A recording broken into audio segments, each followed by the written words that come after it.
नमस्कार, जिल्लाखबर.com को न्यूज अपडेटमा स्वागत छ। म सुजन प्रेमी सुवेदी।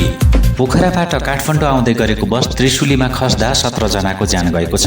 गदुख 1421 नम्बरको बस गैराती धादिङको बेनीघाट रोराङ गाउँपालिकाको चरौती नजिकै त्रिशुली नदी किनारमा खसेको हो। दुर्घटनामा परेर 24 जना घाइते भएको प्रहरीले जनाएको छ। उक्त स्थानमा उद्धारको लागि सशस्त्र प्रहरी बल, नेपालको विपद व्यवस्थापन तालिम शिक्षालय कुरिन्टारबाट गोताखोर सहितको टोली खटिएको छ भने नेपाल प्रहरी र सेनाको टोली पनि उद्धारमा खटिएको छ।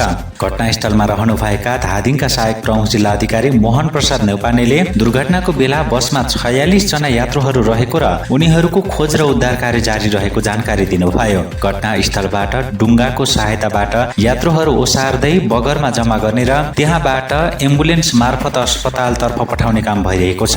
हालसम्म 13 जना पुरुष र 4 जना महिलाको शव संकलन गरिएको सशस्त्र प्रहरी बलका केन्द्रीय प्रवक्ता विष्णु प्रसाद भट्टले जानकारी दिनुभयो। मृतक र घाइतेहरूको शनाखत भने हुन सकेको छैन।